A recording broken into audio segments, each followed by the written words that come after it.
Muy buenas tardes, bienvenidos a la Academia Mexicana de la Historia. Gracias a todos aquellos que ya están conectados en nuestra sesión. Pues vamos a dar inicio a esta cuarta sesión de nuestro ciclo 150 años del fallecimiento de Benito Juárez. Voy a dejarle los micrófonos esta tarde para la primera intervención, como hemos venido haciendo, al maestro Ismael Carballo Romero, director general del Espacio Cultural San Lázaro de la Cámara de Diputados. Maestro, tiene usted la palabra. Muchas gracias por la introducción. Buenas tardes a todos, damas y caballeros. Saludo con mucho gusto y cariño al profesor Javier García Diego, presidente de la Academia Mexicana de la Historia, y a nuestro conferencista del día de hoy, el profesor Silvestre Villegas Revueltas, a quien pues todos admiramos por infinidad de razones. Es un gusto recibirlos en la Cámara de Diputados. Les envío un saludo en nombre de la secretaria general de la Cámara, Graciela Báez Ricardes, y del Espacio Cultural San Lázaro. También saludo a nuestro querido compañero Ángel Limón, coordinador del Seminario de Historia Política y Parlamentarismo, que es la pista dentro de la que en el espacio cultural articulamos actividades académicas de alto nivel para tratar cuestiones del título del seminario, historia, política o parlamentarismo. No está de más señalar que en perjuicio de que esta es la cuarta sesión de este ciclo de conferencias, eh, eh, concretamente, el día de hoy arranca ya oficialmente, vamos a decirlo así, el programa de conmemoración Juárez 150, conmemorando el 150 aniversario luctuoso del presidente Juárez. Hoy arrancamos, eslabonando la cuarta conferencia con el programa general. Tendremos actividades todos los días y todo esto está encaminado hacia el 1 de septiembre, en donde inauguraremos la exposición extraordinaria que estamos preparando con documentos de gran valor histórico del Archivo Histórico de la Cámara de Diputados. Nos dará muchísimo gusto que nos acompañe en la inauguración tanto el profesor García Diego como el profesor Villegas y como los conferencistas que han nutrido y enriquecido el espacio cultural con su participación. Entonces, bueno, digamos que esta es la inauguración ahora sí oficial de nuestro programa de conmemoraciones que durará pues hasta septiembre, hasta fines de septiembre, con diversidad de actividades. Y bueno, pues nada más saludar nuevamente al profesor Villegas, agradecerle su tiempo y la dedicación que nos dispensa, y todos estaremos muy atentos a la conferencia que sigue sobre la relación de Juárez entre el liberalismo moderado y Juárez 1855-1868, que siempre en procesos de transformación o revolucionarios, pues siempre se da esta dialéctica de radicales y moderados. Recuerdo mucho Luis Cabrera, por ejemplo, se me ocurre de inmediato, el que hablaba precisamente de eso, del problema de los moderados y los radicales. Así que bueno, bienvenidos sean todos nuevamente. Muchas gracias, profesor Villegas. Adelante.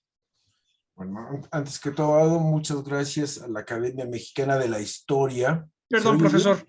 Sí, profesor, sí se escucha bien, pero es que en realidad sigue, bueno, Yasmín es la maestra, y creo que sigue el profesor García Diego, unas palabras de él. Sí. Perfecto, Perdón. gracias. Voy a tomar entonces la palabra. Sí. Brevemente, Silvestre, para presentarte.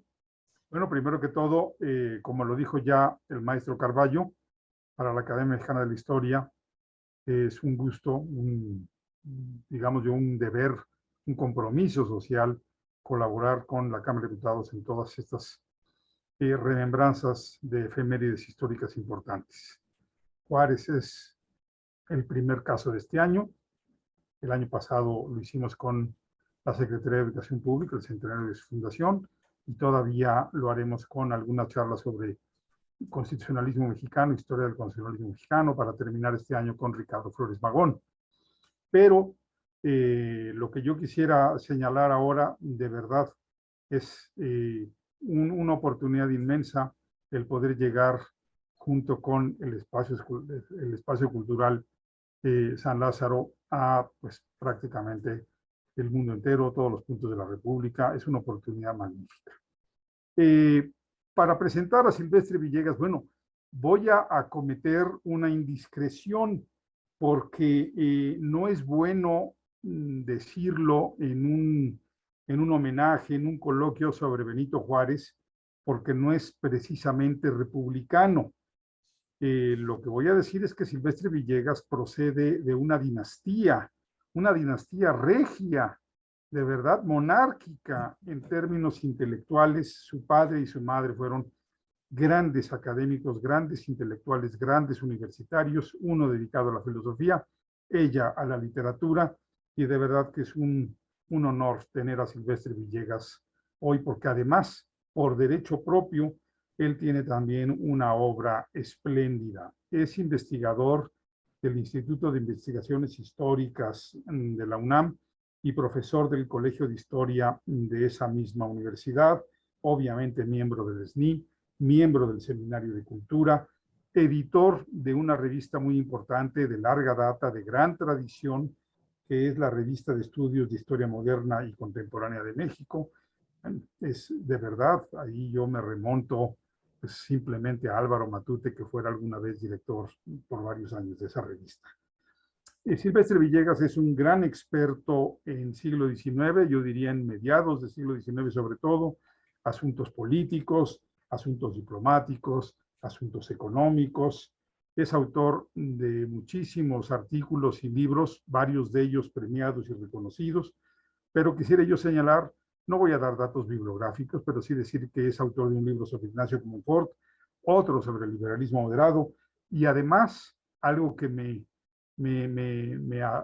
identifica, me junta con él, una antología de textos sobre la Reforma y el Segundo Imperio, publicada esa antología en la célebre de verdad colección Biblioteca del Estudiante Universitario, una de las colecciones de la UNAM que tiene pues más tradición y sobre todo más público, muy leída por preparatorianos, estudiantes del CH, estudiantes universitarios, una colección que va a cumplir 90 años, y bueno, yo ahí tengo un texto hermanito del de Silvestre Villegas. Silvestre, de verdad, muchísimas gracias por haber aceptado participar con nosotros, y dejo los micrófonos a tu sabiduría. Voy a apagar mi imagen, voy a apagar mi micrófono, pero estaré atento a toda tu conferencia. La aprenderé. Muchas gracias. Bueno, pues antes que todo, sí, muchas gracias por la presentación que hizo el maestro Carvalho y el doctor García Diego. Me pone un poco nervioso después de todo lo que dijo, pero bueno, pues yo creo que un deber profesional que tenemos precisamente los que nos dedicamos a la historia es precisamente, dijéramos, colaborar en la discusión de personajes, de situaciones, de, dijéramos, procesos históricos, y en este caso el homenaje que se le están haciendo de diversas instituciones a Benito Juárez, y concretamente que está en relación a la Cámara de Diputados, a la Academia Mexicana de la Historia, bueno, dijéramos, pone su muy buena parte para construir dijéramos, este tema que es el entendimiento de Benito Juárez, no para endiosarlo como si fuera una estatua de bronce, tampoco para denostarlo como sigue sucediendo desde el siglo XIX por una serie de episodios que son perfectamente criticables, pero una cosa es la crítica racional y otra cosa es precisamente denostar, como decían en el siglo XIX, simplemente por el espíritu de partido. Y yo diría dijéramos, para las personas que nos están escuchando, y que si estas conferencias, dijéramos, se retransmiten en un canal, el canal del Congreso, etcétera, etcétera, el mejor homenaje y la mejor forma de conocer a Juárez es leyéndolo. Hay que leerlo desde su pequeña autobiografía, ¿no? Apuntes para mis hijos, pero sobre todo en la enorme correspondencia que turnó Juárez con muchas gentes, esa correspondencia que, bueno, la trabajaron muchas personas, el ingeniero Jorge L. Tamayo, pero también Boris Rosen. Son volúmenes y volúmenes y volúmenes de esa correspondencia que además debemos agregarle las leyes. Y las leyes no solamente es el articulado de las leyes mismas, sino la explicación, el sentido que le da Juárez vía su ministro de Gobernación, su ministro de Relaciones Exteriores, su ministro de Hacienda, de cuál es el propósito de una determinada ley. Entonces, un poco para redondear, vamos a conocer a Juárez sí a partir de la iconografía, sí a partir de la historiografía del siglo XIX y la historiografía académica de los siglos XX y XXI, pero además, y muy importante, hay que leerlo, hay que ver todas sus inflexiones, como yo digo, a la hora de que estamos leyendo, hay un ritmo, hay un sonido de lo que está escribiendo y bueno, podemos llegar hasta asuntos verdaderamente personales, como son los girados entre su esposa, en fin, su familia, que bueno, debemos subrayar que no son personajes que estaban dijéramos, fuera en la estratosfera, sino que al contrario, vivían en un mundo sumamente convulso. Pero bueno, hasta aquí esta pequeña introducción. Bien. Planteé yo a la Academia Mexicana de la Historia una charla en relación a Juárez y el moderantismo. ¿Por qué lo planteé así? Porque en general, si nosotros vamos hacia digamos, hasta la historia de más fácil acceso, siempre se pone a Juárez como sinónimo de un radical. Bueno, Juárez es radical en varios momentos muy importantes de su vida personal y en varios momentos clave del desarrollo de estos años 40, 50, 60 y 70, pero al mismo tiempo hay otros momentos en que se va acercando a las posturas del moderantismo decimonónico. Y aquí habría que comenzar desde algo que puede ser muy sencillo, pero al mismo tiempo es, dijéramos, importante en el siglo XIX. Desde el inicio de los tiempos republicanos, desde las discusiones constitucionales que terminarían con la Constitución de 1824, podemos de manera muy general y de alguna manera no arbitraria, pero sí un tanto cuadrada, decir que se van a enfrentar o van a discutir tres grandes posturas en relación, por ejemplo, al federalismo. Entonces tenemos unos federalistas radicales, otros, que es el caso de Fray Servando Teresa de Mier, que quiere un federalismo centralizado, que no lo podremos llamar en este caso moderado, porque dijéramos, el término de moderado es un término que se va a acuñar en los años 40 y va a ser ellos mismos quienes se llaman moderados. O sea, no es una categoría de la historiografía, sino es una categoría que ellos mismos asumen concretamente a partir de una serie de reuniones que se llevaban a cabo en la casa de Manuel Gómez Pedraza, y ahí va Luis de la Rosa, y van a ir estos jóvenes que es José María Lafragua, Ignacio Comonfort y otros más. Entonces, tenemos un federalismo radical, otra que es una postura que es un federalismo centralizado, y también tenemos otra que argumenta que el centralismo, por costumbre, por tradición dijéramos, de los tiempos novohispanos, valdría la pena seguir con un régimen central. Entonces, estas tres posturas, más o menos, van a ir chocando, van a ir avanzando, dijéramos, en vías paralelas a lo largo de buena parte del siglo XIX. Y entonces, si bien es cierto, como lo dije hace unos minutos, de que estos moderados van a genuinamente a tomar cuerpo a inicios de los años 40, bien vale la pena hacer una pequeña, digamos, un pequeño reflexión hacia atrás para entender qué pasa en 41 y 42. En el año 1832, Tadeo Ortiz de Ayala publica un libro que se llama México considerado como nación libre. Así, tiene un título más grande, como buena obra del siglo XIX. Y esa obra de Tadeo Ortiz, que bien vale leerla, casi yo diría que sería como un texto para todo aquel que quiere entrar a especializarse en el México decimonónico, es una obra fundamentalmente optimista. Entonces, en los años que él va a publicar, la Tadeo la va a publicar en Burdeos en el año de 32, Eso quiere decir que le elaboró por lo menos 2 años antes, 1 o 2 años antes. Antes se escribía muy, aunque fuera muy grande, tenían tiempo para escribir largo.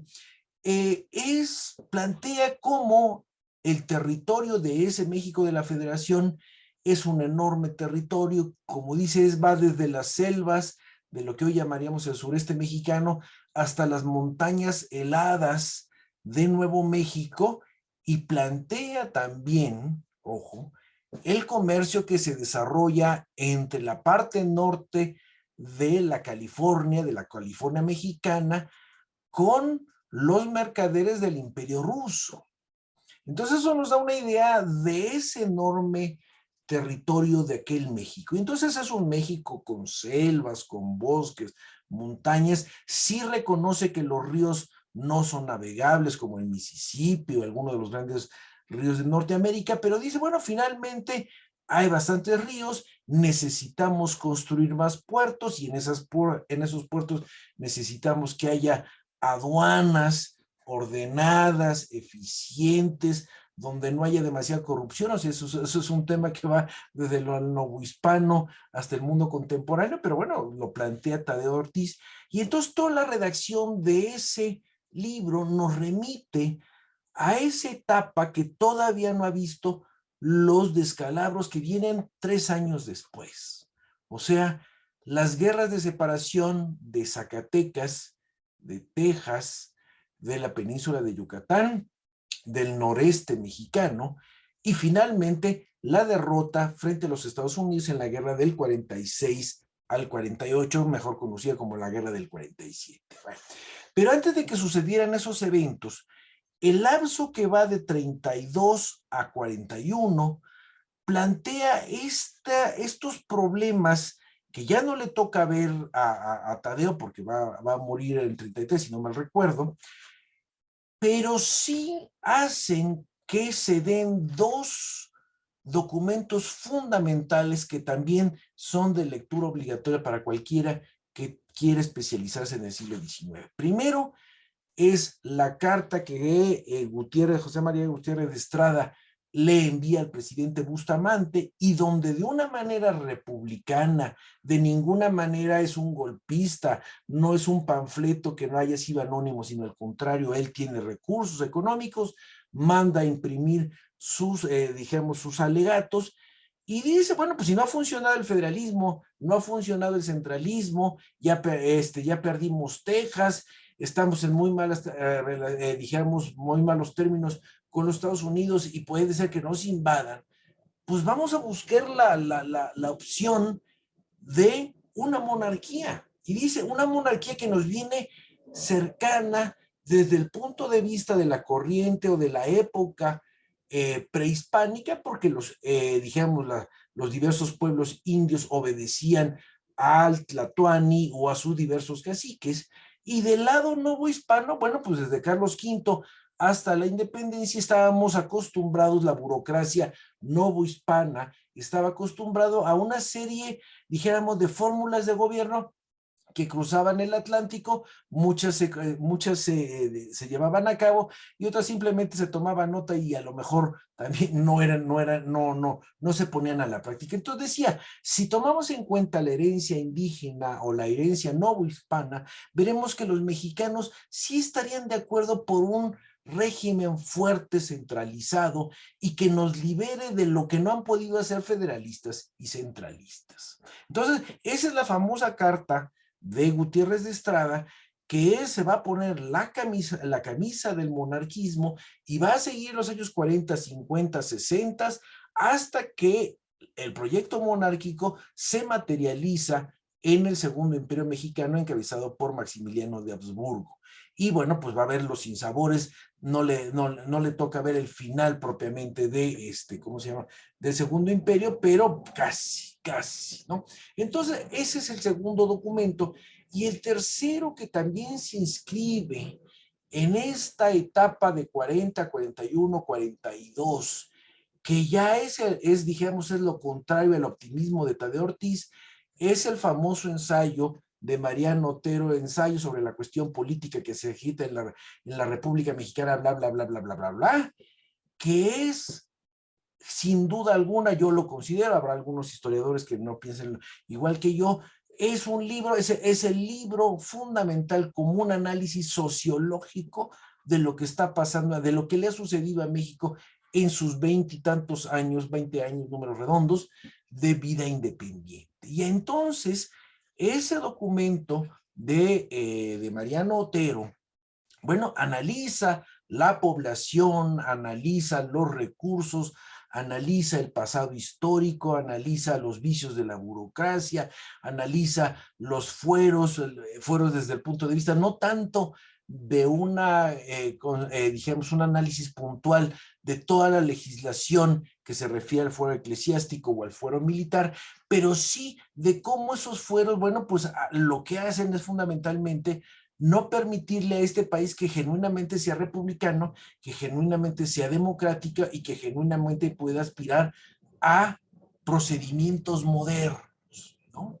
Entonces, el ensayo de Mariano Otero es, junto con la Carta de Estrada, dos documentos salidos con un año de diferencia que están presagiando la debacle que va a ser la guerra frente a los Estados Unidos. Y en esa época, en esos años 40, 41, 42, 43, que además coinciden con cambios constitucionales, que son estos jóvenes que van a estar en el Congreso de 41 y que luego tienen una gran desilusión por lo que sucede en 42, se van a agrupar, como lo dije hace unos cuantos minutos, en una serie de reuniones donde plantean cuál es esta tercera vía para no casarse con una visión que quiere volver atrás, una versión que ya no sería necesariamente conservadora, sino al ir atrás tiene una serie de ribetes, pues suena un poco fuerte, pero dijéramos reaccionarios por la idea de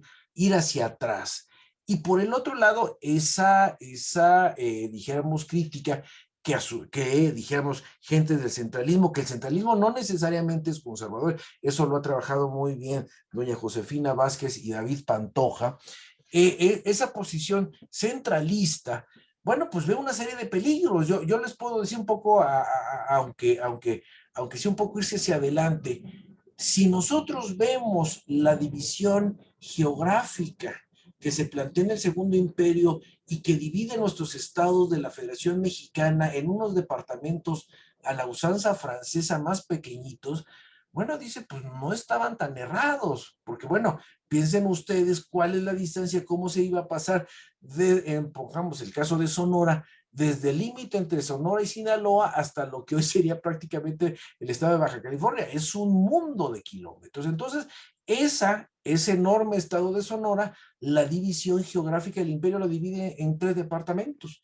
más fáciles de ser manejados, por muchas razones. Bueno, entonces, estos jóvenes moderados, que muchos vienen, dijéramos, algunos vienen de una clase media alta, como diríamos, como es el caso de Manuel Paino hijo, ¿no? Otros vienen de esta, dijéramos, clase media profesionista que han estudiado en los diversos colegios, por ejemplo, el Colegio Carolino de Puebla o en el caso de la Ciudad de México, el caso de San Ildefonso. Son gente letrada que ve con cierta, pues dijéramos, cierto menosprecio, y aquí hay que decirlo aunque suene medio feo, con cierto menosprecio, lo mismo a esa oligarquía que quiere seguir teniendo sus títulos aristocráticos, pero que es una oligarquía bajo un régimen republicano, o aquellos, dijéramos, segmentos poblacionales que están auténticamente, como diríamos, dejados de la mano de Dios.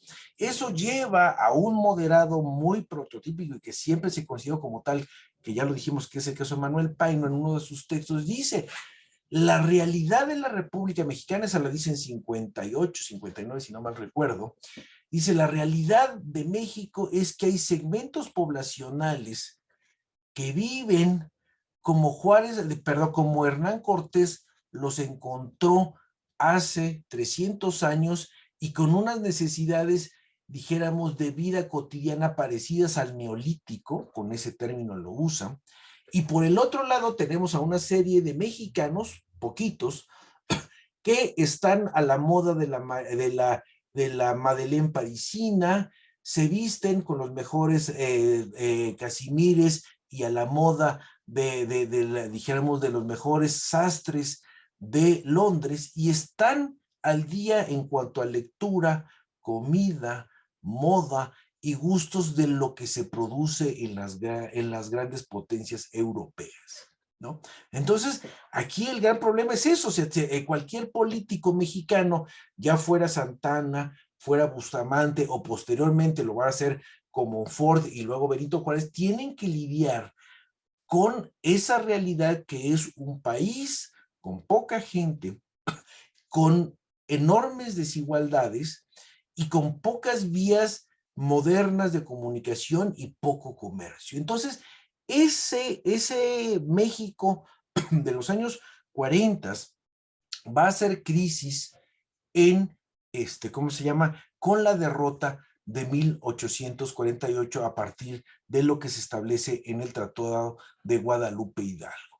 No se nos debe olvidar que se va a achacar a los liberales moderados el texto y finalmente la rendición frente a los Estados Unidos. Hay una serie de militares, de gente que no quiere rendirse en esos términos, y los encontramos lo mismo en el caso del padre Jarauta y del general Paredes y Arrillaga, que en el caso opuesto, bueno, pues liberales como dijéramos el propio Benito Juárez, que critican los términos de la rendición. Y entonces los moderados van a negociar esa rendición, y esa rendición de 1848 genuinamente se plantea como un parteaguas para esa segunda generación que más o menos nace, el más antiguo en este caso sería Benito Juárez, que nace en el 6, pero que la mayor parte de ellos nace, ya fueran liberales o conservadores, nacen a lo largo del tiempo de la Guerra de Independencia, o sea, entre 1810 y 1820, y que les toca ser genuinamente figuras de la gran política mexicana a finales de los 40, 50, 60, y algunos arañan buena parte de los 70. Esa es una generación intermedia que no es la de Santana, pero tampoco son los porfirianos. Aquí la porfiriana, bueno, se alarga por el mismo régimen. Pero entonces, es esta generación de medio que ya fuese liberal o ya fuese conservadora, le preocupa mucho hacia dónde va el destino de México. O sea, 48 es genuinamente un parteaguas, es un punto de partida para los temores de unos y de otros. Es muy famoso los editoriales de Lucas Alamán, donde, acuérdense ustedes que decía Lucas Alamán, no me acuerdo de qué historiador lo decía, que Lucas Alamán era un señor feudal en cuanto a su concepción social y un capitalista en cuanto a sus nociones de comercio y de hacienda pública, ¿no? Bueno, a Lucas Alamán le preocupa mucho la llegada del protestantismo a México, ¿no? Entonces dice, bueno, si no nos cuidamos, estos norteamericanos en algún momento nos van a invadir, y la invasión no solamente va a ser una invasión militar, sino que va a ser una invasión que venga acompañada con un cambio en las costumbres y en la religiosidad del pueblo mexicano. Ahora, eso a lo mejor en el siglo XXI, en un mundo donde si uno no quiere ser cristiano, puede uno ser budista o agregarse a cualquiera una de estas, dijéramos, creencias de la naturaleza, bueno, pues no hay problema. Pero para alguien muy creyente del siglo XIX, sí plantea genuinamente una preocupación.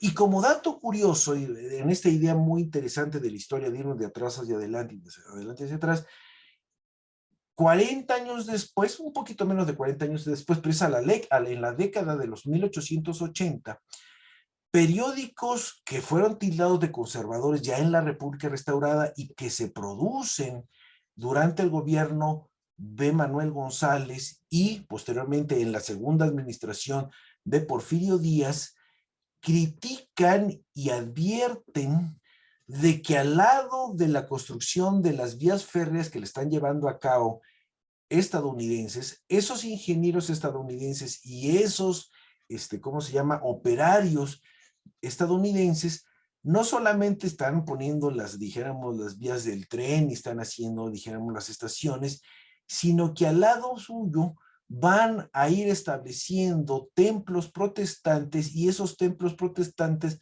van acompañados de una escuela, y ojo, una escuela mixta, ¿no? Y eso, bueno, es verdaderamente, les preocupa muchísimo, ¿no? Y es ese choque de culturas que finalmente se va materializando.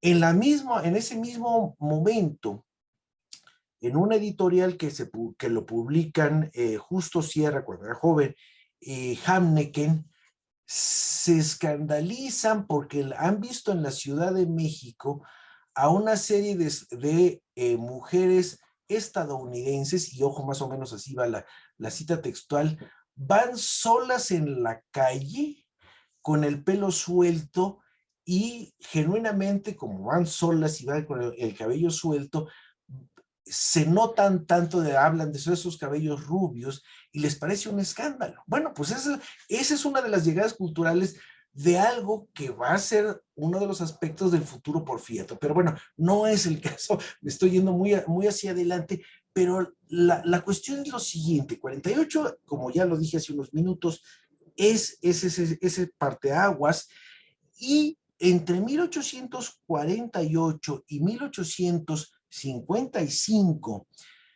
va a ser dijéramos, este enfrentamiento. No se nos debe olvidar que el presidente José Joaquín de Herrera, que es uno de los pocos que logra terminar su cuatrienio, lleva a cabo uno de los asuntos más importantes que les preocupaban no solamente a los moderados, sino a los radicales y a los conservadores, que es la negociación y el establecimiento de las formas de pago entre México y sus acreedores extranjeros. Eso es importantísimo, porque son acuerdos que establecen montos y formas de pago que van a estar presentes a lo largo de los años 50, 60, 70, y los encontramos en las renegociaciones durante el final, digamos, en el último momento de Porfirio Díaz en su primera administración, y luego con Manuel González. Entonces, José Joaquín de Herrera lleva a cabo estas negociaciones de un tema cardinal, que es el pago de la deuda externa, y esa buena suerte o ese buen manejo que tenía José Joaquín de Herrera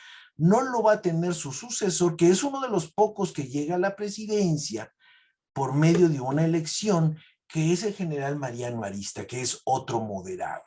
Y a Mariano Arista le estalla algo que ahorita lo estábamos platicando antes de entrar a la charla, y que es fundamental para entender esta postura de Juárez y el moderantismo entre su aceptación y la ruptura, que es el nexo que viene desde muy atrás, pero va a ser crisis en el régimen de Mariano Arista, que es el enfrentamiento entre un presidente que tiene poco poder, aunque esté en la Ciudad de México, y un poder legislativo en ese momento todavía en dos cámaras, Cámara de Diputados y de Senadores, que le hace una oposición irredenta, ¿no? Entonces, el Ejecutivo en Mariano Arista, el Legislativo en sus dos cámaras, y además una prensa desenfrenada entre los años de 52 y 53. No estoy diciendo de 2022, no es nada de eso, estoy hablando de 1852 y 53. Va a generar tal ambiente de incertidumbre que se genera un movimiento militar en Jalisco, y es una cosa muy interesante. Ese movimiento de Jalisco comienza con, dijéramos, con una serie de críticas a lo que sucede en el estado de Jalisco. Son una serie dijéramos, de demandas de lo que sucede en Jalisco, y paulatinamente se va transformando por medio de los convenios de Arroyo Zarco en la forma de cómo los militares y, dijéramos, lo que nosotros llamaríamos esa oligarquía mexicana, hacen todo lo a propósito para que llegue Santa Anna de su exilio. Y entonces es una oposición, como ya les acabo de decir, entre el Ejecutivo, el Legislativo en sus dos cámaras y la sociedad de alguna manera en la expresión cotidiana de la prensa, ¿no? Y genera que Arista abandone genuinamente la presidencia, lo sustituye como estaba acordado en el caso de la Constitución de 24, es el presidente de la Corte, que es Juan Bautista Ceballos. Juan Bautista Ceballos se pronuncia en contra del legislativo y disuelve el poder legislativo. El poder legislativo no se deja y desconoce a Ceballos. Ceballos le pide ayuda a los militares acallan al poder legislativo, reponen a Juan Bautista Ceballos y Juan Bautista Ceballos digamos, está un par de meses tratando de hacer lo mejor posible, pero cuando se entera que los militares están trabajando para la Vuelta a Santa Anna, renuncia.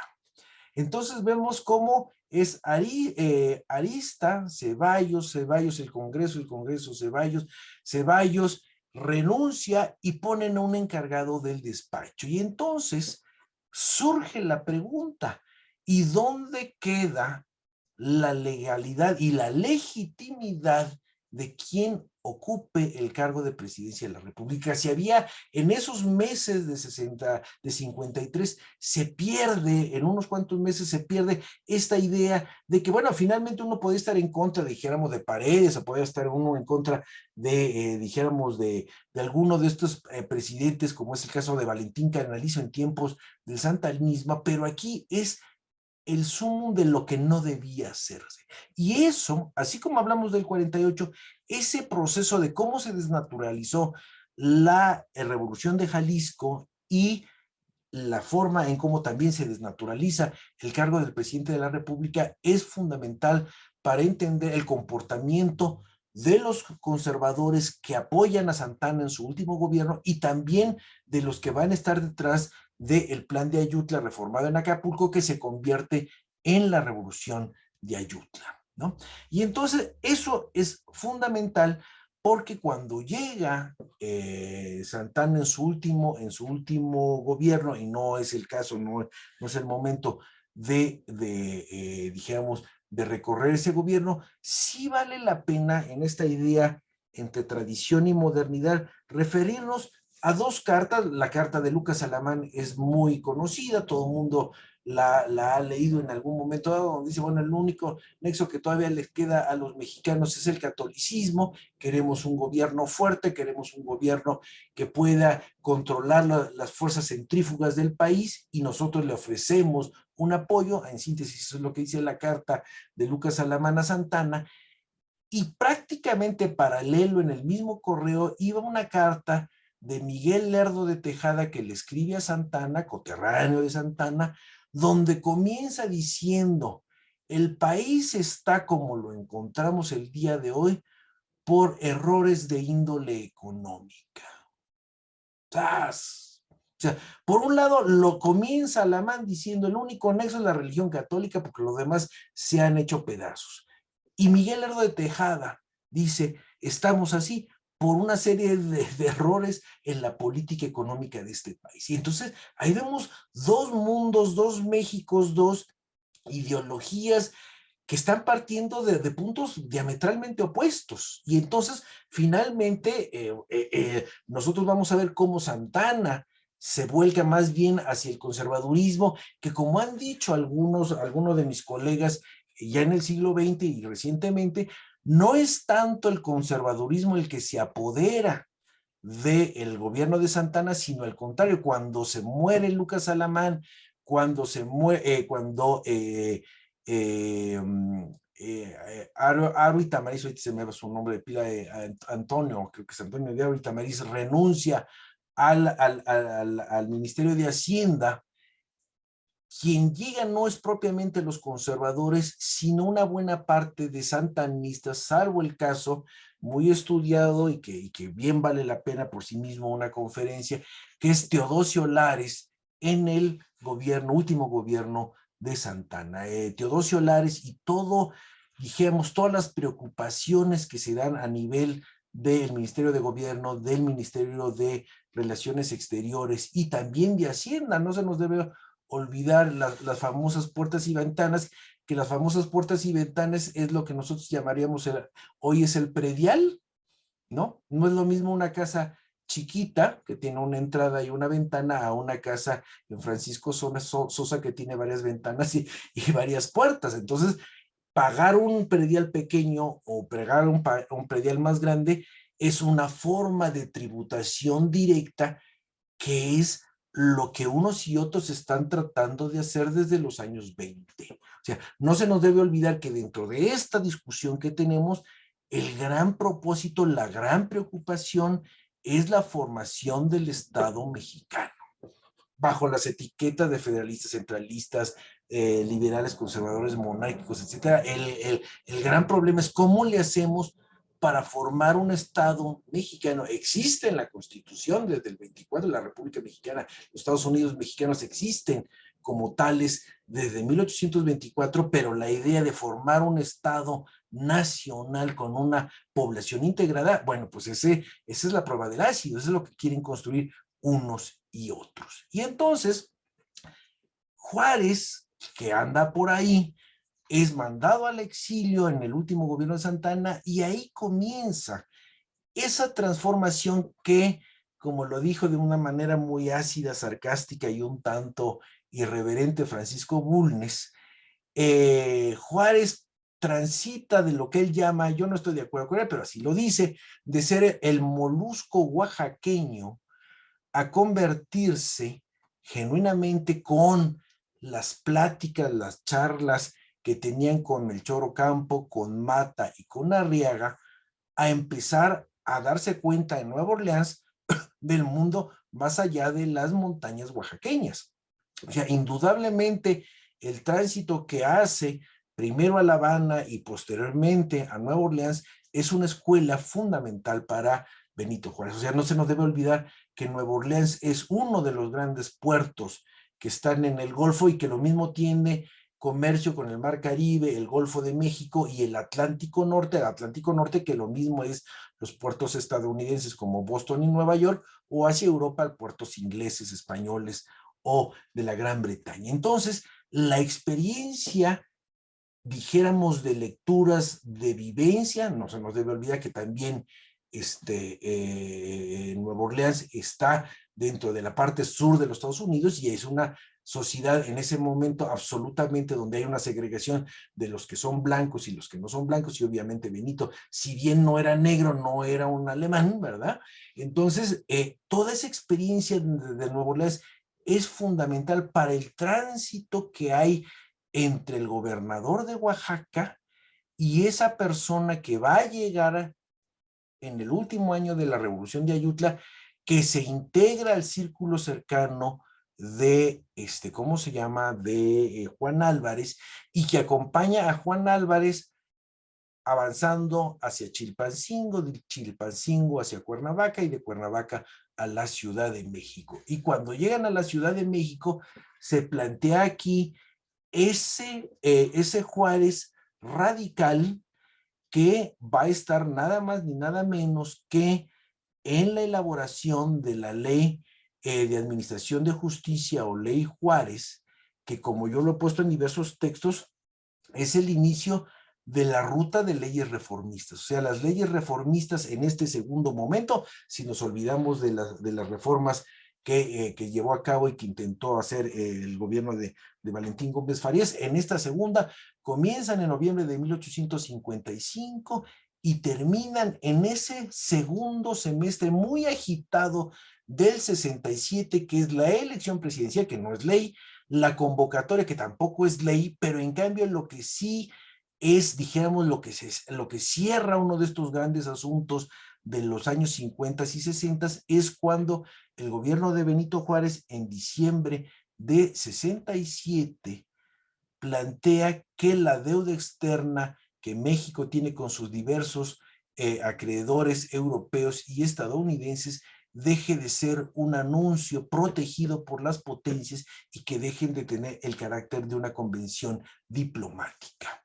Entonces, nosotros vemos ese enorme lapso de estos años 55 a 67 Y para 1855 hay un rompimiento entre el Benito Juárez, que está en el gabinete de, ¿cómo se llama?, de Juan Álvarez, y los moderados, que finalmente son los que se empoderan de la Revolución de Ayutla con el primer gabinete de Ignacio Comonfort, que tiene a Manuel Paino, que tiene como eminencia gris y sin duda alguna uno de los elementos fundamentales, que es José María Lafragua. Está Luis de la Rosa, está que todavía le hace falta un muy buen libro a Ezequiel Montes, ¿no?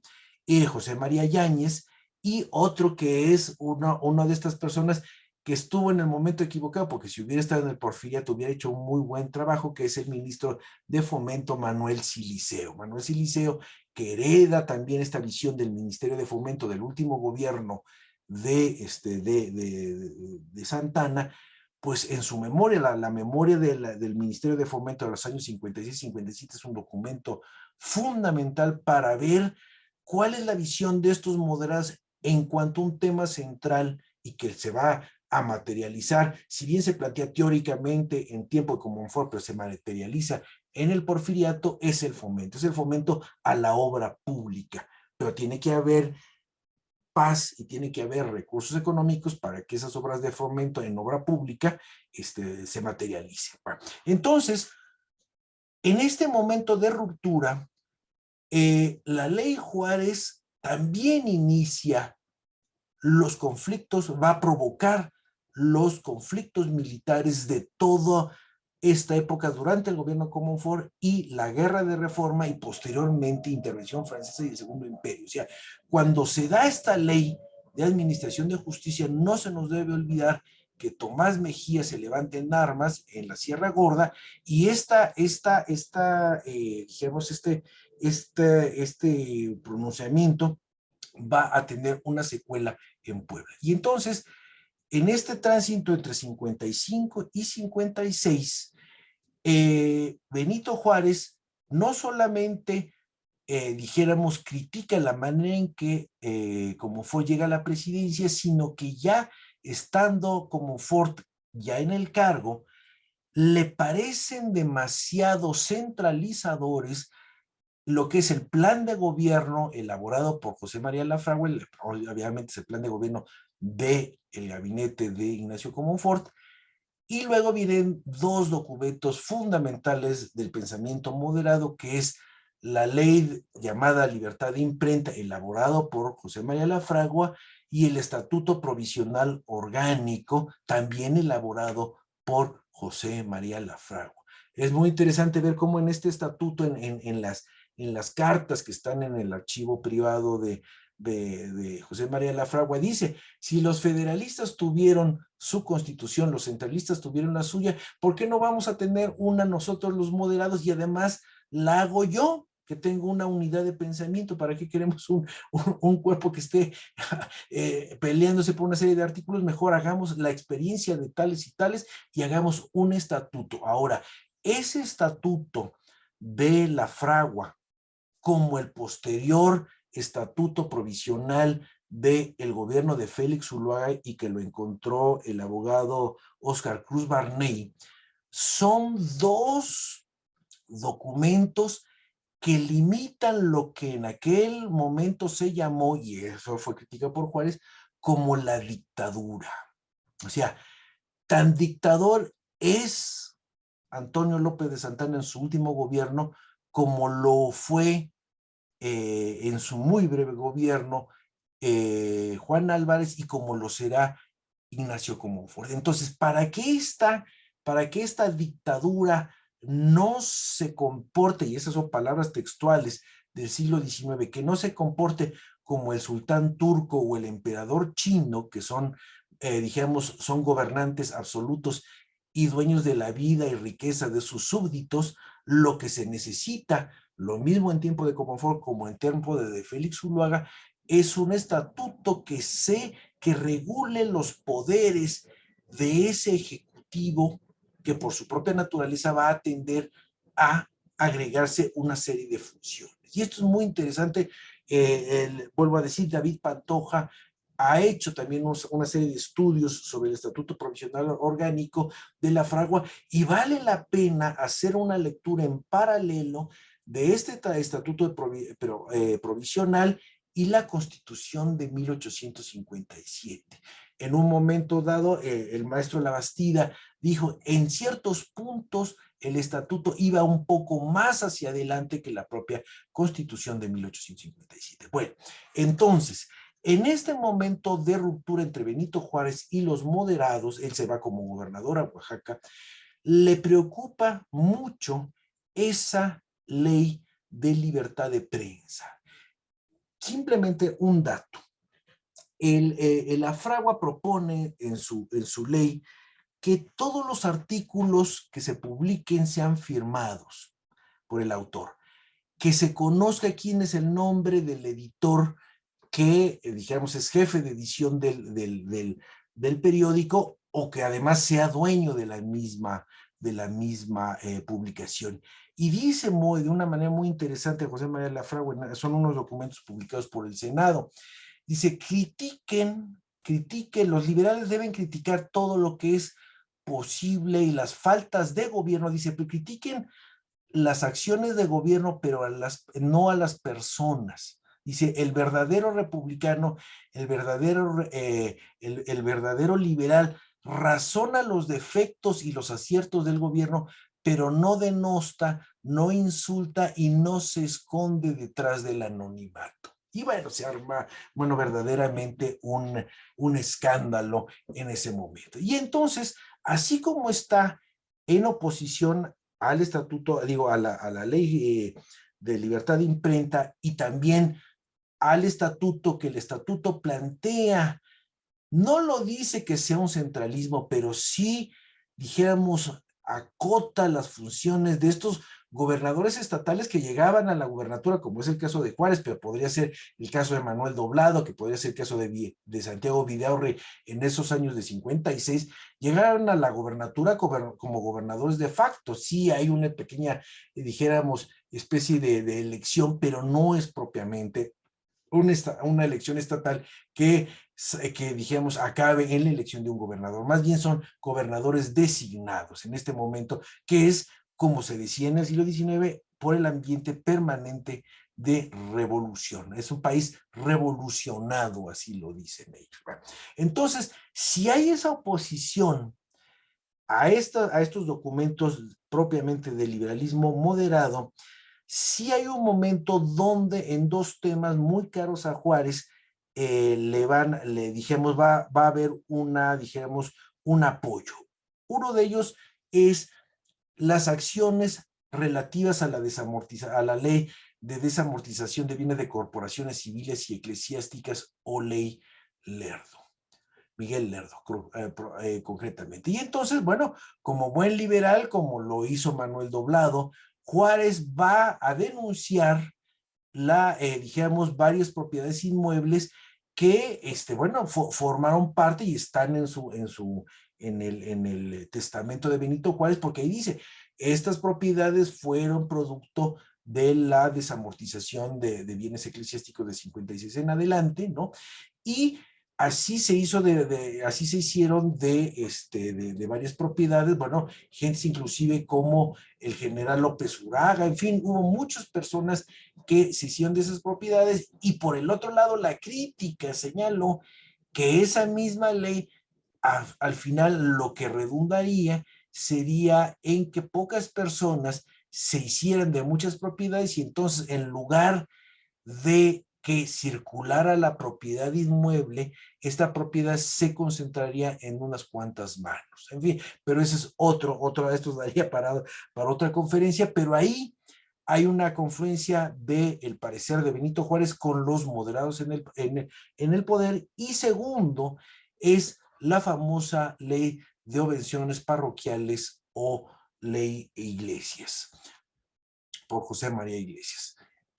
No se nos debe olvidar que en sus mocedades, Benito Juárez había llevado varios pleitos judiciales entre diversos pueblos de indios y sus respectivos clérigos, que les exigían las obvenciones para las diversas funciones religiosas. No se nos debe olvidar para los que nos están escuchando, que esas subvenciones se daban para, dijéramos, una misa de difuntos, un casamiento, un bautizo, en fin, todas esas funciones religiosas desde la época de la Nueva España se había, dijéramos, había establecido qué es lo que se tenía que pagar. Y entonces, la ley de subvenciones parroquiales en sus considerandos dice, nosotros hemos pagado, y dice nosotros, pues se refiere a los pasados como los presentes, dice, llevamos 300 años de pagar esas subvenciones parroquiales. Ya es tiempo de que el pueblo mexicano deje de pagar estas subvenciones, ¿no?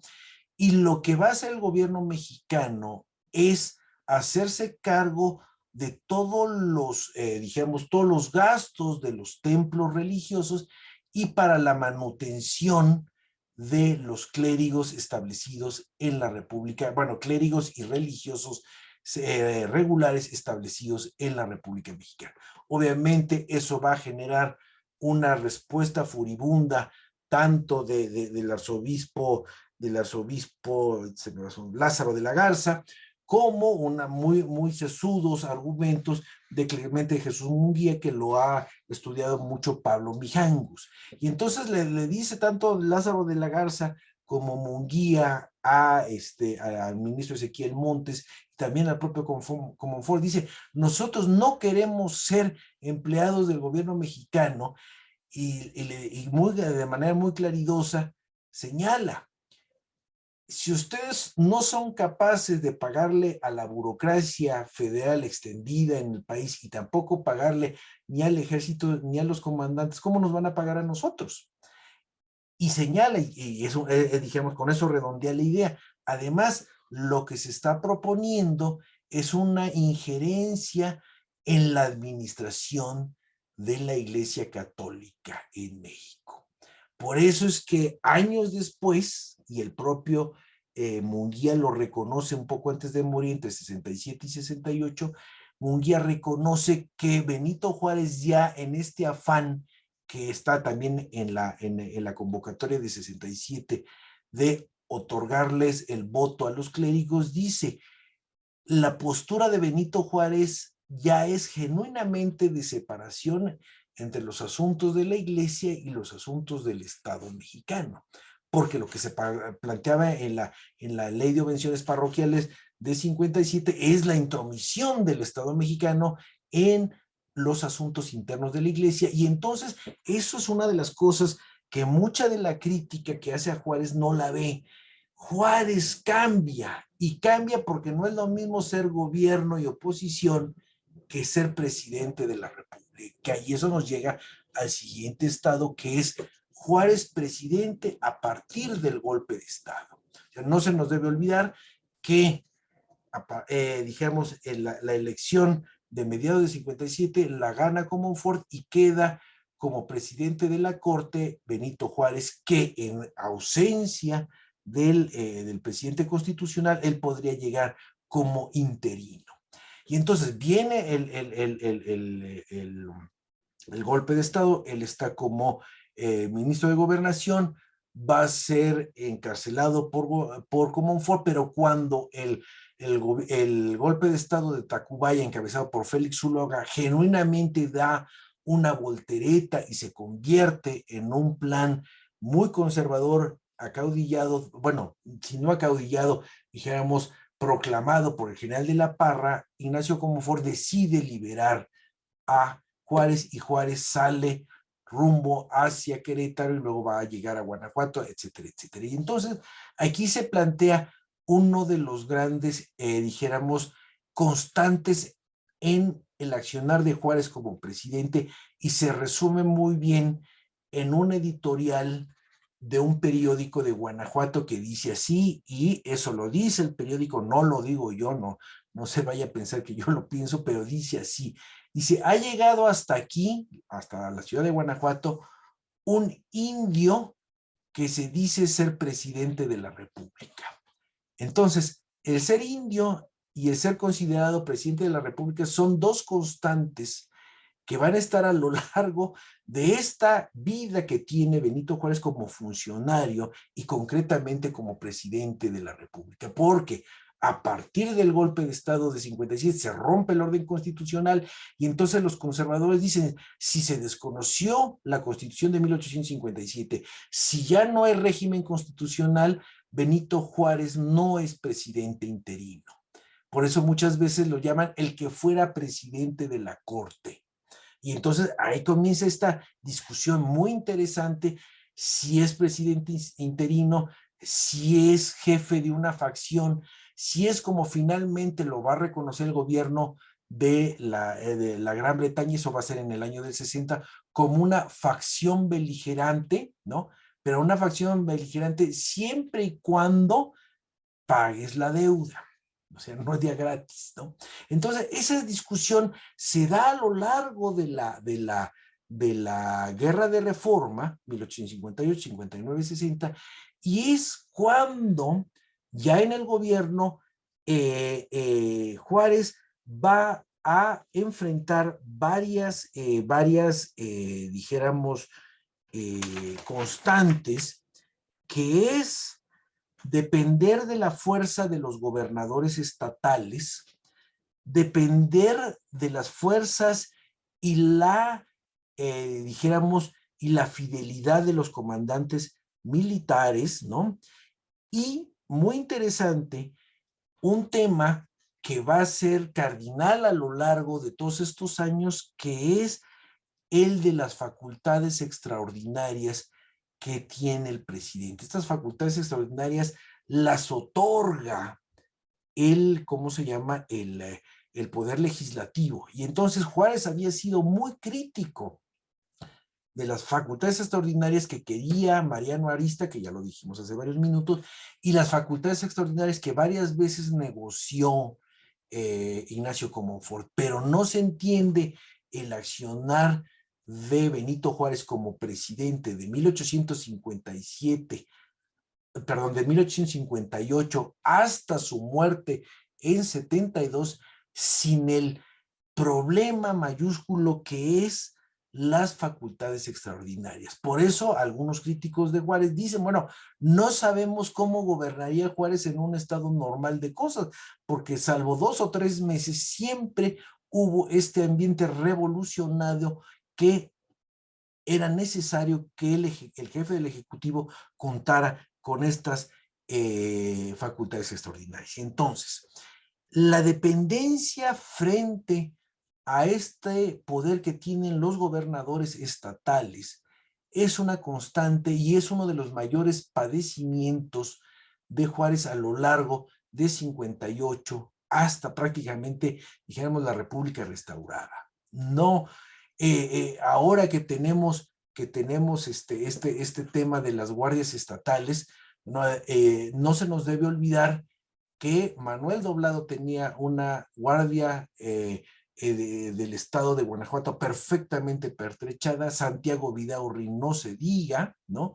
Y tiempo más adelante, ya en plena Guerra de Reforma y en el Segundo Imperio, el gobierno de Benito Juárez tiene que descansar precisamente en estos gobernadores estatales que luego son caciques regionales. También hablamos de González Ortega y la Guardia Estatal de Zacatecas. Entonces, es un tema que viene desde el siglo XIX y que, como yo dije en un texto, bueno, ¿quién luego se oponía mucho a la existencia de la Guardia Estatal? Bueno, pues el Ejército Permanente, pero eso nos llevaría a otro tema que no vale la pena señalarlo en este momento. Bien, entonces estas facultades extraordinarias, este enfrentamiento con los gobernadores estatales y ya propiamente cuando se gana la primera etapa de este enfrentamiento entre liberales y conservadores, que es después de Calpulalpan y el año de 1861, no se nos debe olvidar el enfrentamiento entre el Ejecutivo encabezado por Benito Juárez, que sabiendo perfectamente que sus títulos de presidente interino son verdaderamente endebles, él promueve una elección que la gana frente a la candidatura de Miguel Lerdo. Miguel Lerdo muere durante esas elecciones va a ser el enfrentamiento entre ese presidente constitucional que ha sido ganador de una elección y el poder legislativo ya en una sola cámara, como la plantea la Constitución Federal de 1857. No se nos debe olvidar esa oposición y ese momento en que hay una elección, más bien dicho, una votación para que permanezca o no permanezca en el cargo Benito Juárez en 1861, y la pierde por un solo voto. Aquí vale la pena reflexionar en un documento que hace unos minutos hablábamos nosotros de lo que está en Austin, en el archivo de Ignacio Comonfort que se encuentra en Austin. No se ha encontrado un papel que está mencionado por Manuel Paino, que también lo menciona Anselmo de la Portilla, que es un historiador que hizo 2 textos relativos a la administración de Ignacio Comonfort, y que años después lo plantea Emilio Rabasa en su fundamental libro de la Constitución y la Dictadura. Ellos 3 hablan de un documento donde el moderado Comonfort, antes del golpe de Estado, quiere hacer una serie de reformas a la Constitución. Y esas reformas, entre otras cosas, plantea volver al sistema bicameral del legislativo, que el veto presidencial tenga mayor fuerza, que las sesiones del Congreso tengan una serie de periodos establecidos, que la comisión permanente solamente igualmente tenga unos periodos muy definidos, que las sesiones, dijéramos, se lleven a cabo con una minuta que se va escribiendo, ¿no? En fin, trata de formalizar los trabajos y la relación entre el Ejecutivo y el Legislativo, y ese momento que se está dando, esos cambios que los menciona Rabasa, que los menciona de la Portilla, que los menciona Paino, son elementos que van a ir tomando forma a lo largo de 58 hasta la convocatoria de 67, porque Juárez gobierna como jefe del Ejecutivo y se va dando cuenta de que esas posturas de liberalismo moderado, que entre otras cosas quieren fortalecer un ejecutivo que, como ya le dije, no que sea un dictador, no quieren un dictador, lo que quieren es un ejecutivo fuerte, responsable y que tenga poder y control a lo largo del territorio nacional. Entonces, eso que se critica en 57 va aprendiendo que para que funcione el gobierno mexicano y para que se puedan solucionar diversos de los problemas, necesita hacerse una serie de cambios constitucionales, porque, como lo había dicho Anselmo Laportilla, y también estaba en la prensa anterior al golpe de Estado, decía: el legislativo lo es todo y el ejecutivo está maniatado, ¿no? Y entonces las reformas, si uno lee el documento de la convocatoria del 67, se parece mucho a ese documento que no está en el archivo de Comonfort, pero que lo mencionan estos 3 personajes que ya los he mencionado, y que plantean en esencia lo que se quería para estas relaciones entre ejecutivo y legislativo por parte de los moderados. También es la idea de no tener, por ejemplo, dijéramos, una división en un federalismo tan extremo. Si nosotros vemos el texto constitucional, nos daremos cuenta en algunos de sus artículos, cuando habla del territorio, que las disposiciones territoriales nos hablan precisamente de la fuerza que tenía un determinado gobernador. Y entonces, por ejemplo, dice: el cantón de Huimanguillo, que antes pertenecía a Veracruz, ahora va a pertenecer a Tabasco. La hacienda fulana de tal, que pertenecía a Jalisco, ahora va a pertenecer a Zacatecas. Y entonces son toda una serie de, dijéramos, de disposiciones muy particulares en cuanto a ciertas secciones de los estados, que nos hablan precisamente de otro de los grandes poderes que le preocupaban a los moderados y que fundamentalmente se va a topar con ellos Juárez a lo largo de 58 a 67 y más adelante de 67, que es precisamente los poderes estatales y el funcionamiento que tienen esos poderes estatales a nivel de lo local. Entonces tenemos el gobierno federal más los estatales más los municipales, y es genuinamente uno de los problemas fundamentales del siglo XIX. Bien. Ya quisiera terminar para señalando lo siguiente. Cuando sucede, cuando pasa lo que se ha llamado la hecatombe de Querétaro, se establece el gobierno en la Ciudad de México y cambiamos al año del 68, uno de los momentos, más que de los momentos, una de las circunstancias más importantes es ¿por qué no hubo una invasión europea después del 67? ¿No? Hay, dijimos, diversos estudios que han reseñado las, ¿cómo se llama? Lo que decía la prensa, por ejemplo, estadounidense o francesa, relativa a la naturaleza salvaje de los mexicanos y al salvaje que era también Benito Juárez. Pero lo que vemos a nivel de las relaciones internacionales es cómo las potencias antiguamente que intervinieron en México comprenden perfectamente el sentido de una derrota del Segundo Imperio Mexicano y un triunfo de estas fuerzas republicanas que, si bien es cierto que tenían armamento y contaban las tropas de Escobedo con rifles de última generación producidos en los Estados Unidos, esa victoria es aquilatada por los gobiernos europeos y toman muy en cuenta una declaración fundamental del gobierno de Benito Juárez que más o menos dice lo siguiente: por el momento, olvidémonos de las relaciones diplomáticas. El gobierno mexicano no va a provocar ningún tipo de enfrentamiento que pueda, ningún tipo de acción que pueda convertirse en un enfrentamiento diplomático o peor, en un casus belli. Pero lo que nosotros queremos y lo que seguramente ustedes quieren es un fomento al comercio internacional.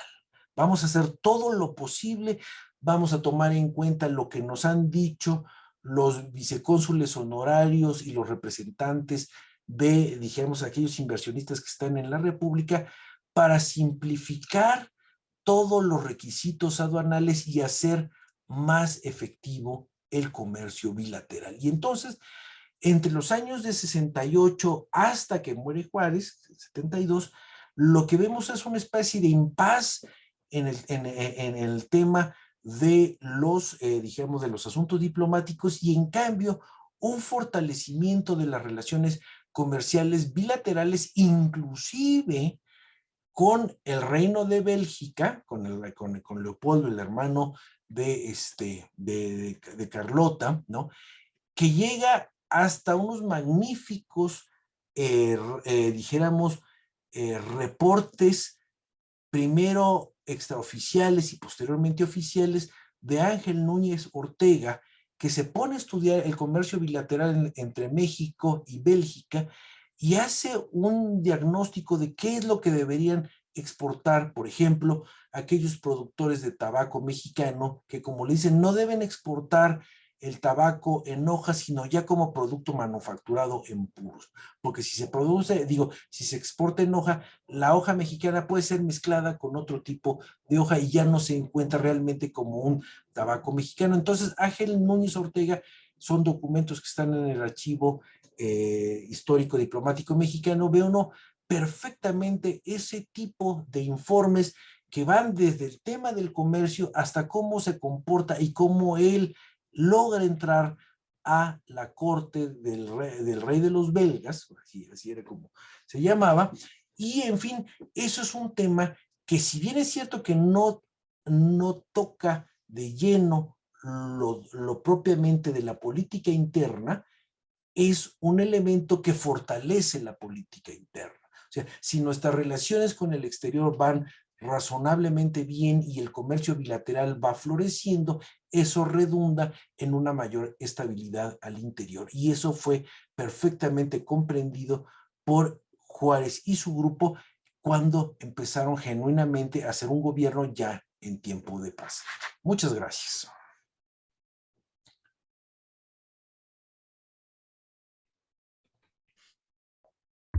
Muchísimas gracias, profesor Villegas, por este extraordinario recorrido, muy prolijo, muchísimos elementos y muchísima información la que nos ha compartido. Yo quisiera hacer la pregunta para ver si hay algún comentario, no sé si del profesor García Diego o de Ángel o del público que nos está siguiendo a la intervención del profesor Villegas, para lo cual quedan abiertos los micrófonos. Creo que Ángel tiene una... Ángel, adelante Ángel. Sí. Pues muchas gracias, doctor Silvestre. La verdad es que fue una excelente exposición, un largo recorrido del tiempo del siglo XIX y el liberalismo. Me parece que a través de su reflexión hace un comentario muy importante sobre la relevancia del liberalismo y cómo este liberalismo también tiene posiciones que se van aproximando hacia el fortalecimiento del Estado. Entonces yo quisiera hacerle como 3 interrogantes, ¿no? Y a ver si podemos llegar a alguna reflexión. Sí, ¿cómo no? ¿Qué es el Estado? O sea, ¿qué significa el Estado para los liberales? ¿Cuál es la percepción del Estado para los liberales? Otra interrogante que me parecía interesante, ellos establecen fronteras sobre la separación de los poderes de la Unión y los poderes estatales, porque bien usted apunta que, claro, en este instante tenemos en esta impronta poderes estatales, me refiero a los gobernadores que eran muy fuertes, ¿no? Y que podían llegar a tumbar incluso ejecutivos nacionales. Y una duda ahí como historiográfica que siempre me genera interrogantes, ¿qué leen? O sea, ¿a quién leen los liberales, no? O sea, ¿cuál es su mecanismo de interpretación sobre algún conjunto de códigos o significados de lo que significa ser liberal? Esos serían como mis 3 voluminosas interrogantes. Agradecerle mucho, la verdad es que estamos muy honrados en el Espacio Cultural San Lázaro de poder tener a su intervención y pues le dejo esos cuestionamientos. Brevemente, porque sí, efectivamente son, para cada una de las 3 preguntas es inmensa. Bueno, el Estado liberal, el Estado mexicano, más que el Estado liberal, hay, comenzando desde una tradición constitucional, hay una preocupación, ¿no? No es gratuito que desde antes de Miguel Hidalgo, con los documentos de Fray Melchor de Talamantes, ¿no? En el 8, hay una preocupación constante de constituir, ahora sí como de constituir constitucionalmente a una entidad que tiene un territorio determinado, ¿no?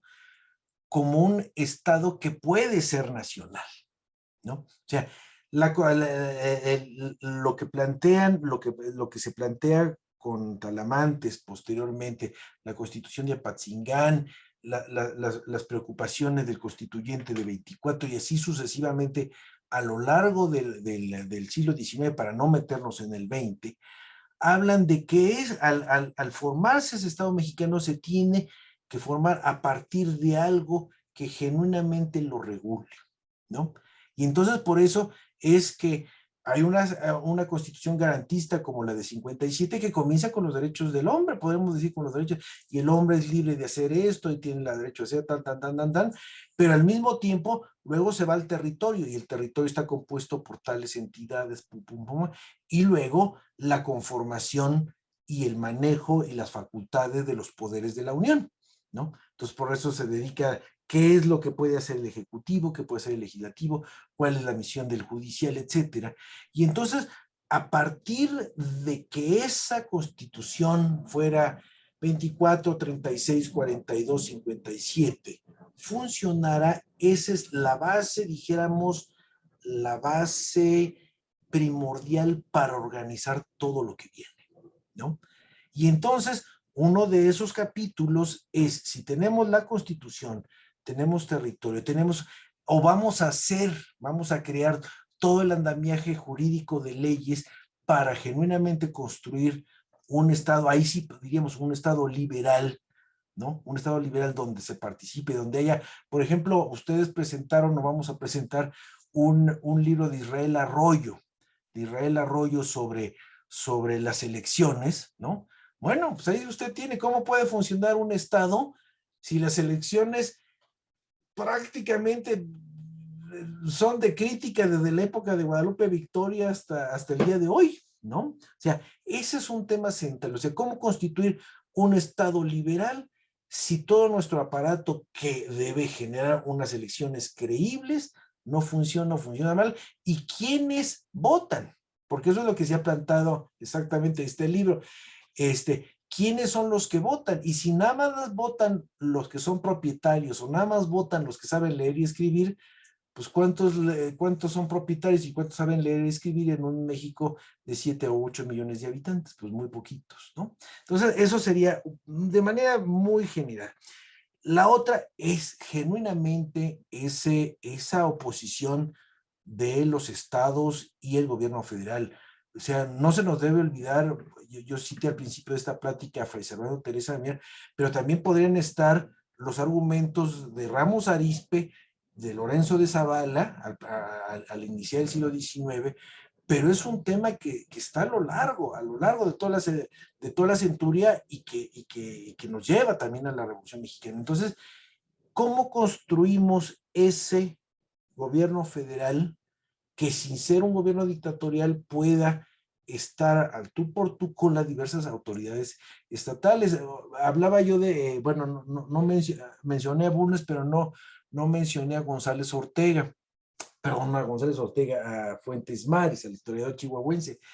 En sus libros, Fuentes Mares dice que durante la República Restaurada, Benito Juárez, al empezar a darle fortaleza, dijéramos, a lo que se va a llamar en el Porfiriato, a los jefes políticos, él comienza a hacer una estructura de fiscalización de quiénes son los que deben estar en las diversas elecciones. O sea, si tiene uno el poder del gobernador, si el gobernador es suyo y ese gobernador a nivel municipal controla a sus huestes, esa es una buena forma de controlar al país. Entonces, Fuentes Mares dice, lo que comenzó Benito Juárez, Porfirio Díaz realmente, genuinamente lo perfeccionó, y el régimen de la posrevolución lo convirtió en una bella arte, ¿no? Entonces, todo ese control del siglo XX de gobernadores y presidentes municipales, toda esa estructura que estaba en los estados, está por construirse en el siglo XIX, antes de la República Restaurada. Y de lo que quieren, de lo que leen en los periódicos, llama mucho la atención esto que estábamos hablando al inicio de esta plática. Hay listas de los barcos que llegan al puerto de Veracruz o que llegan a Tampico, y muchas veces se encuentran los libros, la lista de libros que se están importando. Y entonces ahí se puede uno dar cuenta cómo la élite pensante de este país estaba al día. Estaba al día de lo que se producía fundamentalmente en Francia, de lo que se producía en España, un tanto, también porque le queda cerca a los Estados Unidos, y hay algunos que saben leer, obviamente, inglés y alemán otro tanto. Pero entonces, fundamentalmente, es una cultura librística muy, muy francesa, pero muy al día, y eso viene de los ilustrados dieciochescos, ¿no? O sea, como México nunca se ha considerado el ombligo del mundo, sino al contrario, que somos medios periféricos, hay que conocer de todo, y eso nos sucede hasta el mismo día de hoy. Puede ser que no leamos un literato mexicano, pero volvemos a agarrar a Salman Rushdie, a lo mejor yo no lo he leído, pero pues lo volvemos a agarrar porque es conveniente leerlo, ¿no? Entonces, si sucede en el extranjero, debemos saberlo nosotros. Esa es una postura que viene desde la época de la Nueva España, ¿no? Entonces, hay listados de lo que se está importando, están al día, están al día. Excelente. Gracias. Excelente, profesor. Muchas gracias. Profesor García Diego, no sé si usted quisiera hacer algún comentario. Sí, tengo varios comentarios, más que preguntas, comentarios. Bueno, primero que todo, reconocer un papel historiográfico de Silvestre Villegas, que ha venido a llenar un hueco, porque por razones políticas, durante un tiempo se trabajaba a los conservadores y luego sobre todo a los radicales, pero los llamados moderados habían tenido menos aceptación historiográfica. Obviamente hay algunos trabajos sobre, bueno, el más importante tal vez, o el clásico, sobre Mariano Otero de Reyes Heroles, algo sobre la fragua, pero sin lugar a dudas los moderados, rechazados por unos y por otros, habían tenido un papel más marginal, menos reconocido en la historiografía mexicana. Entonces yo creo que el papel de Silvestre Villegas ha sido clave en eso. Yo, las preguntas o comentarios serían las que siguen. Bueno, primero que todo, me parece muy atinada esta idea de ver las leyes de reforma desde una perspectiva más amplia y decir, bueno, no solamente son las de 59, sino realmente comienzan en 55, durante el gobierno de Comonfort. Y yo más bien diría, me parece que son más importantes la ley Lerdo, la ley Juárez y la ley Iglesias, que algunas leyes que, por ejemplo, pueden disponer sobre el tañido de las campanas. No estoy menospreciando las leyes de reforma, hay unas importantísimas. Y yo creo que la más importante es darle al Estado el monopolio de las relaciones, del control de las relaciones civiles, o si no el monopolio, por lo menos darle el papel fundamental en las relaciones civiles entre los mexicanos. Un segundo punto que haría yo es, no me explico cómo un hombre que fue tan hábil encabezando la rebelión de Ayutla, pudo haber sido tan torpe posteriormente al desconocer la propia Constitución y aliarse a Zuluaga, si es que se dio esto. Y ya más en términos de preguntas, Silvestre, sí. Dos preguntas.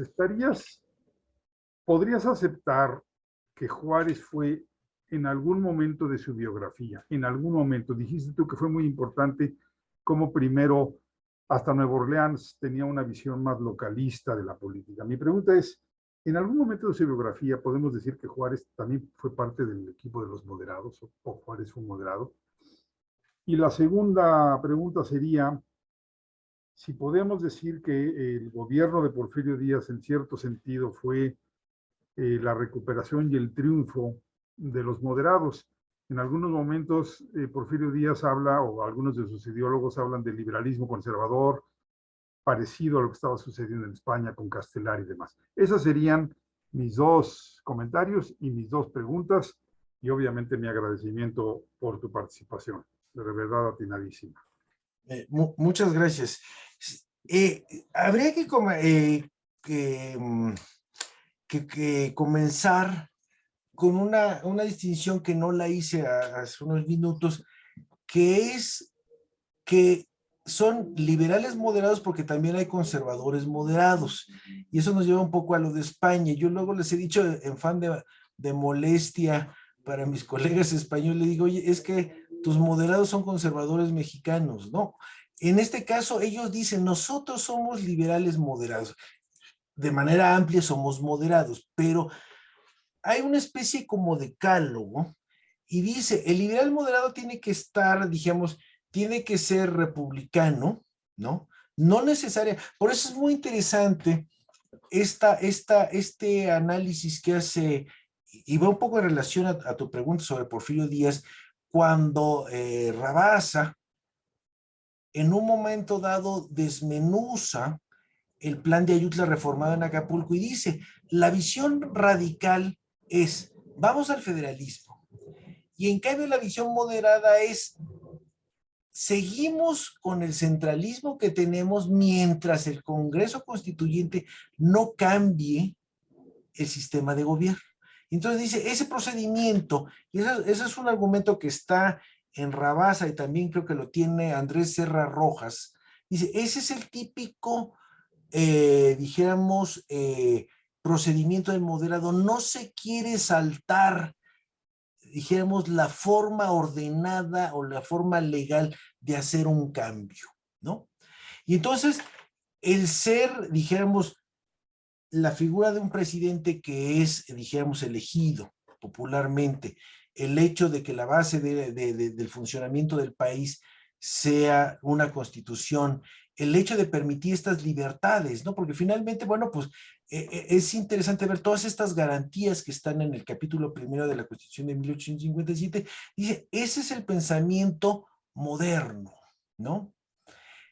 Moderno y no solamente en ello, sino que además sí encontraba, por eso yo hacía el hincapié en la dictadura y que no querían ser como el sultán turco, por esta preocupación de que lo que era la experiencia que ellos habían tenido como vida es, o vamos a una dictadura pequeñita como la de Santa, porque son 2 años y fracción, o nos vamos al gobierno de Vicente Guerrero, donde cada quien hace lo que quiere, ¿no? Más o menos. Entonces, es un poder responsable, es un poder responsable. Y entonces, yo sí diría un poco en relación a tu primera pregunta sobre si Juárez fue moderado, yo creo que son las 2 etapas. Comienza siendo muy moderado, luego se radicaliza, pero es la experiencia de gobierno, y yo lo diría, no solamente para Juárez, sino inclusive de un tema que estaba saliendo, y perdón que me meta en lo contemporáneo.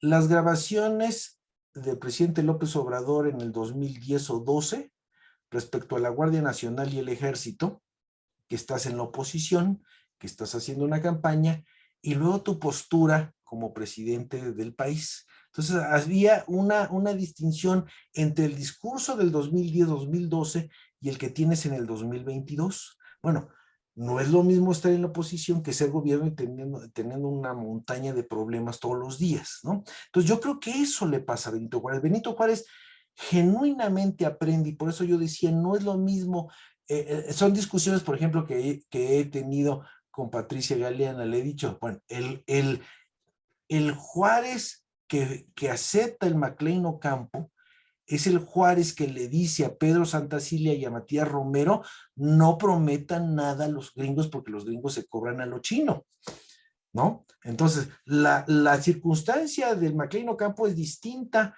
a la de 64, pero al mismo tiempo él ha madurado y ha gobernado en esos años. Entonces la postura frente a los Estados Unidos y dice, pues sí, vamos a aceptar ciertas cosas, pero no podemos tanto, ¿no? Y eso, ese Juárez que ya gobernó, que ve los problemas que sigue teniendo en los 70s, se refiere a la última pregunta de si Porfirio Díaz se puede hablar de un liberal moderado o de un liberalismo conservador. Indudablemente. Yo sí lo creo. Hay muchas cosas en la educación, en los proyectos. Eso que decía yo de la Secretaría de Fomento. Bueno, ¿cómo se llama el militar que llegó? ¿Dónde está la Academia de la Historia? Carlos Pacheco. Carlos Pacheco lleva a cabo lo que no puede hacer Manuel Siliceo, ¿no? Y entonces ese proceso de lo que es de la memoria de fomento, échale un ojo a la memoria de fomento de Manuel Siliceo. Ahí tú tienes en el aspecto económico, quitando a Miguel Lerdo de Tejada, lo que es el plan de los moderados, y lo lleva a cabo el Porfiriato. Pero tiene esa paz de la que no gozaron los anteriores. El caso de la educación, se plantea una educación femenina secundaria para señoritas. Bueno, queda en proyecto. Tiene que venir el Porfiriato, tiene que venir la paz, tiene que venir cierto tipo de bonanza económica para que esas cosas que estaban en la memoria de Silicio se lleven a la práctica, y en ese sentido sí hay una continuidad programática, así lo veo yo. Pues no sé si todavía pudiera plantear otra pregunta, Silvestre. Por favor, profesor. Vamos a los moderados como intelectuales, tú dijiste letrados. Ajá.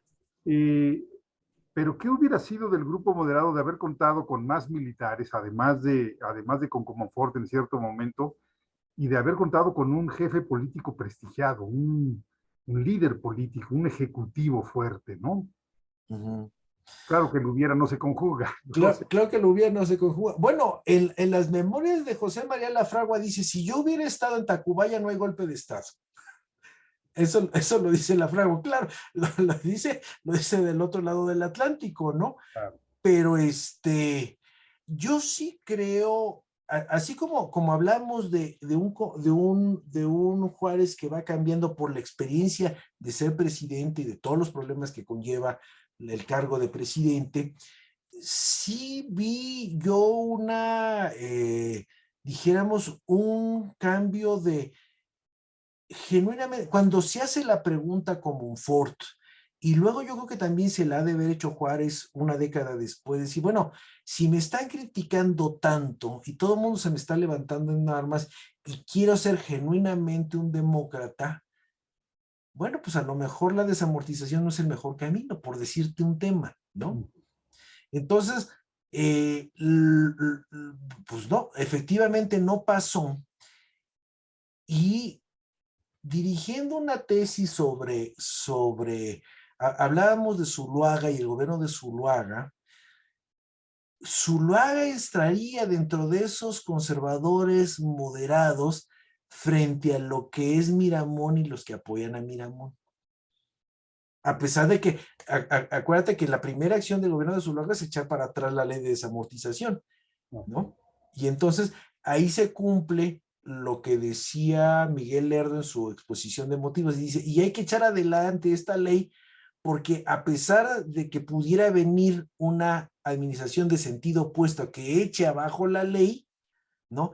Creamos todos los intereses necesarios para que eso no se cumpla.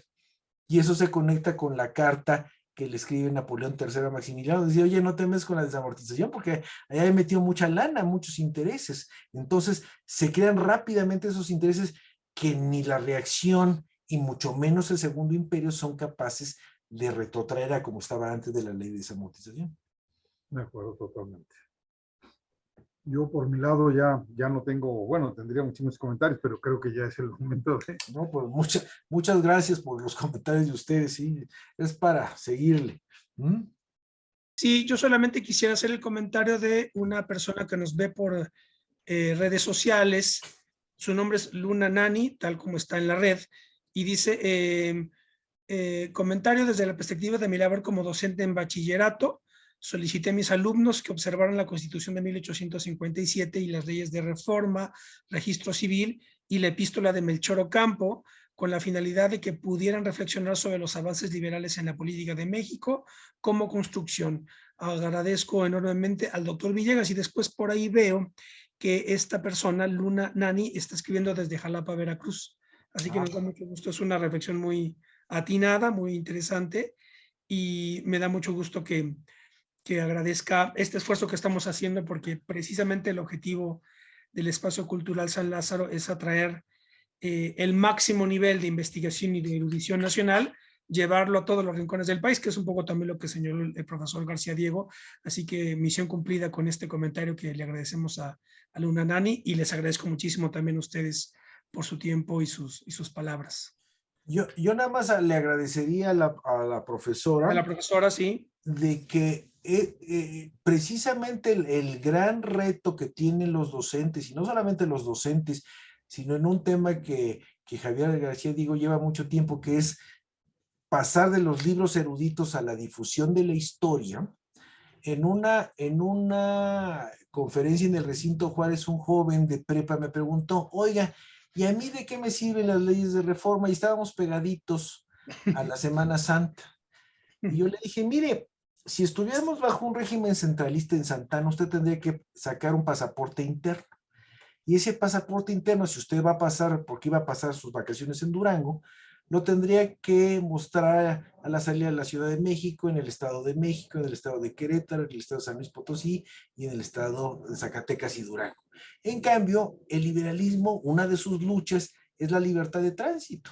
Entonces puede tomar su automóvil o su camión público o el avión y perfectamente va de la Ciudad de México a la ciudad de Durango sin que en teoría nada la detenga, no hay aduanas interiores. Entonces este joven puede viajar en su Semana Santa a Durango libremente. Y le digo, y por otro lado, si usted no es católico, sino usted es testigo de Jehová, bueno, pues el proceso de las leyes de reforma de la Constitución de 1857 y luego del siglo XIX mexicano va a fundamentar una libertad de creencias. Entonces, usted no solamente es perfectamente libre de, en su fuero personal y en su casa, adorar, como se decía en el siglo XIX, al Dios que más le guste, sino un derecho que es muy importante si tomamos en cuenta la Constitución española del siglo XIX, 1870 y tanto, si no mal recuerdo, que plantea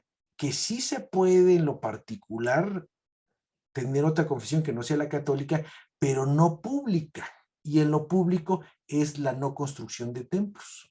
Y nosotros tenemos que desde la Guerra de Reforma hay la posibilidad de construir templos que sean de denominaciones distintas al catolicismo. Entonces, ahí le puse en ese momento como dos asuntos contemporáneos tenían su sustento en las leyes de reforma. Entonces, bueno, pues qué bueno que la profesora hace que coincidan en asuntos contemporáneos, con todo y el cuidado que debe de tener, porque no es lo mismo 1850 que el 2020. Excelente. Pues muchísimas gracias al profesor Silvestre Villegas, gracias al profesor Javier García Diego y gracias a Ángel Limón por estar en este panel, en esta mesa virtual, que siempre estamos presentes en las mesas. Y no me resta más que emplazar a quienes nos siguen para la próxima conferencia que tendrá lugar el próximo lunes a la misma hora, Política Militar durante la República Restaurada, por mi querido amigo Bernardo Ibarrola, y concluiríamos el siguiente lunes, con la conferencia Benito Juárez, el héroe que muere en su cama, un tema muy sugerente, porque normalmente los héroes mueren en batalla, ¿verdad? Como diría Aristóteles. Entonces, bueno, a ver qué nos plantea la profesora Josefina Zoraida Vázquez, quien es la que cerrará este extraordinario ciclo de conferencias magistrales con la Academia Mexicana de la Historia, con lo cual damos por concluida la sesión de hoy, agradeciéndoles nuevamente a todos por su presencia y nos vemos el próximo lunes. Buena tarde a todos. Muchas gracias a todos. Hasta luego. Gracias, Silvestre. Muchas gracias por la invitación. Doctor Carballo, muchas gracias. Adiós, Yasmin. Adiós, profesor. Hasta luego. Adolfo, gracias.